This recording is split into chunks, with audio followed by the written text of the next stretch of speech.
Our next presenter is Dr. to be Tim Choi from Connecticut, but originally from Canada. So, you know, we've got international cooperation check. Thanks. Thank you.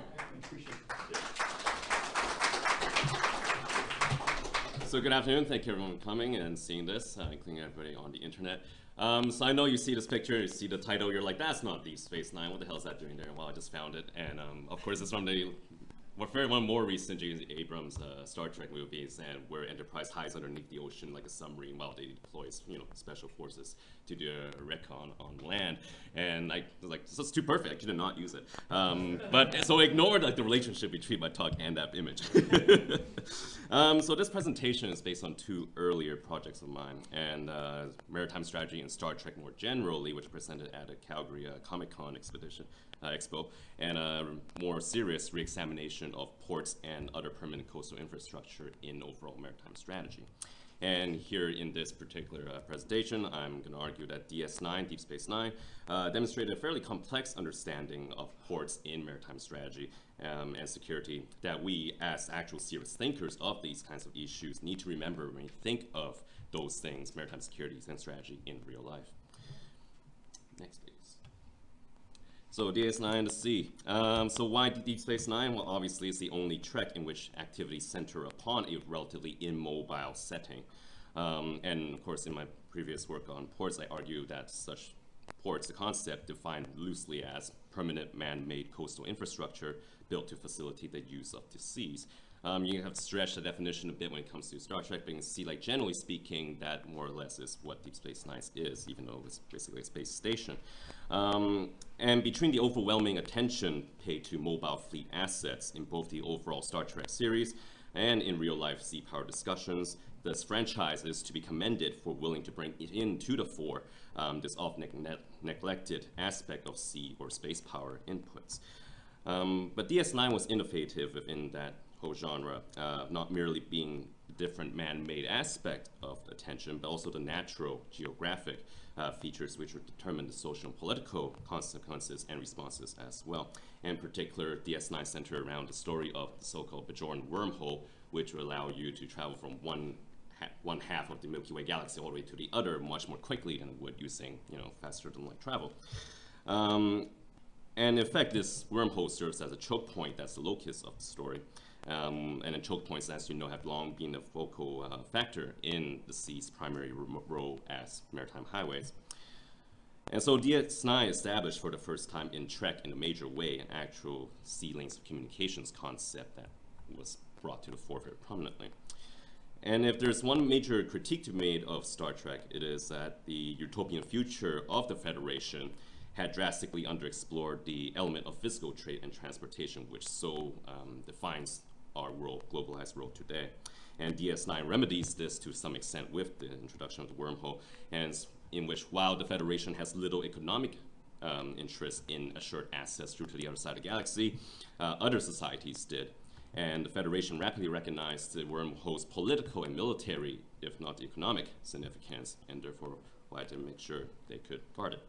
And in some sense, add on that DS9 was the most realistic of the Treks, especially as it confronted head-on the question of marginalized populations living on the outer edges of Federation territory, the Maquis rebels. And this shows us the limits of the Federation utopian ideal, in which you see the Clausewitzian Trinity, in particular the reason part of it, which in this particular case suggested that the Federation would be interested in a enduring peace with the bordering Cardassians, and clashing with the passion of the Maquis rebels, who were very much invested in the heritage and lifestyles associated with living on the fringe, and were willing to threaten the maritime security of this particular region to ensure the continual way of life. Next, please. But stepping back for a moment here, so how do we analyze sea power, or space power in this case, within the context of a fictional setting, while we go a little bit back to theory? And here I talk about sea power, generate the ability to influence events at sea and from the sea, and this comes from Geoffrey Till, professor in England, who wrote Sea Power, Guide for 21st Century. And he splits up sea power into inputs and outputs, fairly obvious. Navies, Coast Guard, shipyards, ports is what I look at here, technological knowledge, finance, those things. And then outputs, what are the objectives of having all those inputs? You know, maritime domain awareness, maritime security, war fighting, where there's a space, sea control, power projection, and deterrence, of course, at the very end. And so all of this allows us more easily distinguish between means, ways, and ends, commonalities, and analogies with real-world phenomena. Next, please. So let's see how ports have been conceptualized through in traditional maritime strategy literature, right? Mahan and Corbett, conceptualized the the role of ports fairly similarly, despite somewhat wide differences, perhaps sometimes more exaggerated than actual, attributed to their coverage of fleet roles and tactics in their more famous works. Both limited their exploration of ports as sea power inputs to their military and economic significance. And in Mahan, we see two military roles that are explored. One is to support fleet operations, both as bases and as stations. And so as bases, you know, there are longer-term, more comprehensive capabilities available, in particular, full suite of repair and construction, and stations farther out and away from the main homeland to support long-range expeditionary operations. And in Deep Space Nine, we see this is mostly a station rather than as a base. And see in the background there, one of the Enterprises stopping over before they continue on their mission. And of course, you have Voyager, Captain Janeway's Voyager, who stopped in at DS9 before they carried on their expeditionary operation into the Badlands to hunt down the Maquis, and from which the whole entire, you know, they get dragged off over to the Gamma Quadrant, or Delta Quadrant, yes, for their long journey home. And of course, this represents very much more so, you know, Captain Heyer's mention of the Deep Space Gateway that will allow us as a stopping point before they go on to further missions further abroad. But Mahan also supported a second, more active role for ports, and in particular guarding vital choke points and coastlines. And his support for Guantanamo, Panama, and Gulf Coast installations demonstrated how he thought ports could be a key input for sea control, not merely to support local fleet forces, but also on their own. And in Corbett, for DS9 fans, they appreciate the longer story arcs and the dynamics enabled by the primary differences between ports and fleets, the physical permanence and relative ability to, quote, give and take as much of the war as fleets can. And so Corbett recognized this particular aspect of ports, and by developing a more detailed theory on how naval force could be used, particularly in the girded course concept. Since ports were where all the enemy's trade would have to be congregated, they also made fertile grounds for carrying out commerce interdiction. And unlike the military, armored sea-powered commercial part could not easily escape when the going got tough. And now Jeffrey Till, if he didn't introduce, and certainly was one of the first to highlight the importance of non-military aspects of sea use, and otherwise termed maritime security today, such issues surrounded the general order of good behavior at sea, and security threats in this broadened conceptions of what matters at sea included piracy, terrorism, environmental degradation, human security, mariner safety, and more. And to this end, he explored the contributions and roles of maritime agencies and mobile fleet assets have in addressing such concerns, but he stopped short of reconceptualizing how ports can contribute to those particular sea power ends.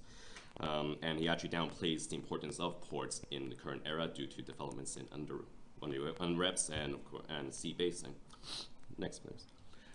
Quick side note into Admiral Gorshkov here. So, somewhat understudied, and I think one of the greatest contributions he made to sea power literature was his emphasis on science, and ocean science in particular, so that I can actually understand how the domain you operate is used. And of course, in Star Trek, you see the importance of science being a very fundamental, integral part. They're constituted. You can't have Starfleet operations without an actual knowledge of how space works and all the different scientific phenomena in there. And so knowledge is power. Or as Ferengi would say, rule of acquisition 74, knowledge equals profit, which Admiral Gorshkov, of course, would absolutely spit his, throw some things at, and profit's not very Soviet-like. But nonetheless, the importance of science and knowledge plays a really deep role in Star Trek in terms of how it affects military, non-military operations, and something that I think in today's navies tends to be somewhat dissociated from each other.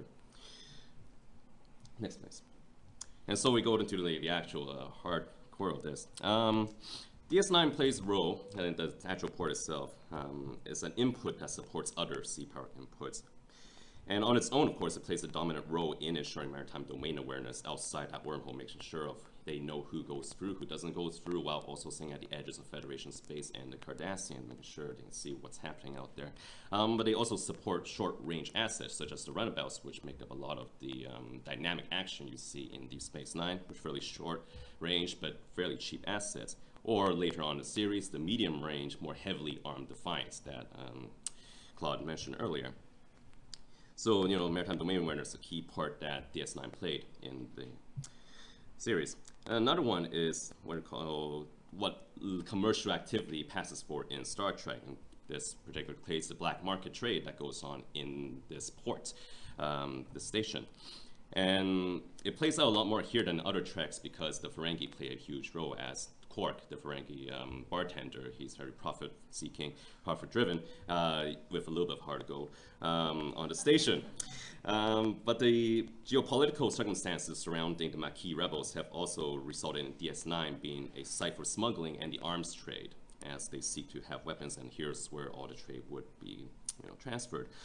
And so DS9 as a permanent locus for commercial activities makes it both as Corvette road for ports, fertile grounds for carry out a variety of legal and illegal activity, which may threaten regional stability and security, as well as activities aimed at countering such activities. Next, we have, of course, counterterrorism, which is very similar to the previous one about smuggling with the Maquis. At the same time that DS9 was strategically located to maintain maritime domain awareness of the Cardassian border and the wormhole, it also became key to monitoring and dealing with the activities of those rebels. And not only the anti-smuggling aspect, but also active interdiction as well. As I mentioned, of course, the Voyager was sent there particularly for this mission. Brief, given her immediate sending to the other side of the galaxy, but nonetheless. Next we have, of course, no, not quite, go back, thank you.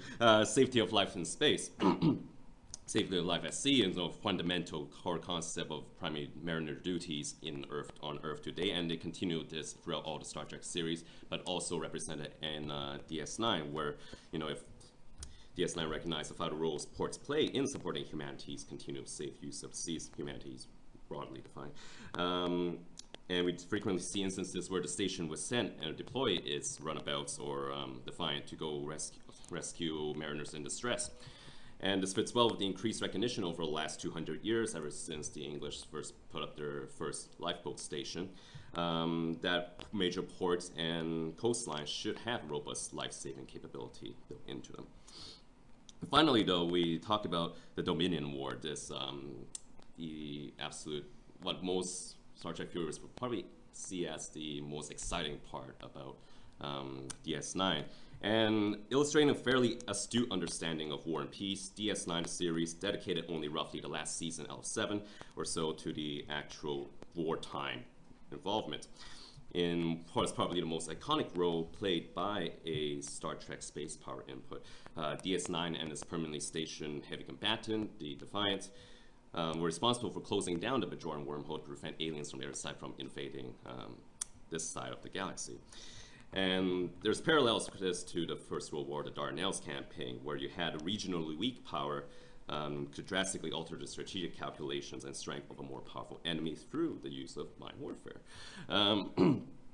And in this case, the role of DS9 was to occupy the attacking forces until the minefield laid by the Defiant could be set and activated.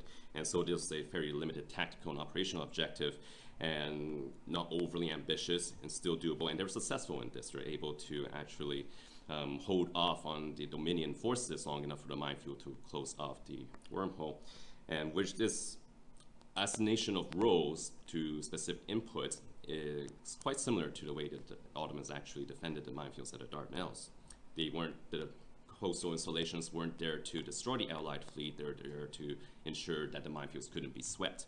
And so there's a certain astute strategic calculation on the part of the creators of the series when they wrote about this scene.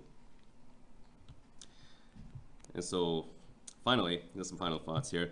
Eventually, of course, the Federation fleet and its allies would arrive at DS9 to both establish sea control by seeking out the Nelsonian decisive fleet battle, and subsequently exercise that control by projecting power onto Cardassian Prime, the Cardassian home planet, and thereby securing a decisive victory.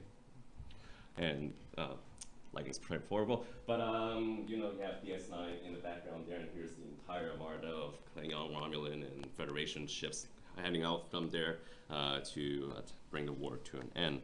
And to sum up, you know, DS9, more so than any other Star Trek, demonstrated a fairly sophisticated understanding of strategy and sea power.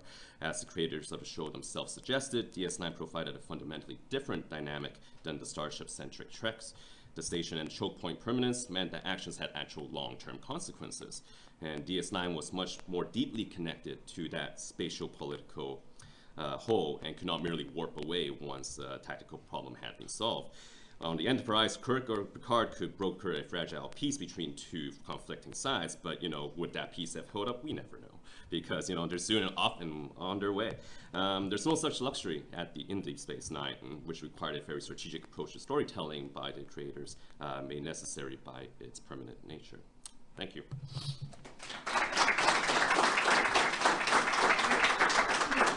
About 3 minutes for questions to either Tim or Matt. Yeah, just get it. Anything? Sir. To Tim. Oh, gosh. And this is less a naval question, but something that always struck me about Deep Space Nine that I like. To what extent do you view either an analog or the effect? The Bajorans were uniquely in Star Trek, such a religious people, which you don't see at the Federation, weekly with the Klingons and the Romulans who have their ideas of honor, but the Bajorans were especially and explicitly religious. How do you think that came out in the show, and how did that play in their interaction with their allies, the Federation, and their antagonists, the Cardassians, and all the other alien races that they had to interact with? Right, so the question was about whether the Bajorans' very religious nature have an impact, or what kind of impact it had on the overall series and interactions. And that's definitely one of the things that people either love or hate DS9 for, is the heavy religious aspect, with the captain of the space station, the Captain Sisko, being the so-called prophet or emissary for the Bajorans, because he was the first one to enter the wormhole where the aliens who created the wormholes lived. And I myself find, yeah, that's a separate storyline almost from the strategic calculation that determines so much of what's permanent and important in the story. But it provides a certain flavor and humanity to it, the passion of the people, as it were, the less rationalizable aspects of, well, why do we do what we do? And the series creators, I think, definitely has kind of struggled in this. How much do they keep it as a purely religious belief aspect? How much of it is understandable by science and rationalized by science? And I think that comes out somewhat on the weaker side, especially as you get to the end and you talk about the parades and all the evil demons that come out, and you have to do a certain ceremony rituals down in the caves of Bajoran to try to fix this issue. But nonetheless, I think it has a very distinct flavor that makes it much more interesting than the usual tracks. Any more? We've got to move on to the next one. All right. Thanks. Thank you.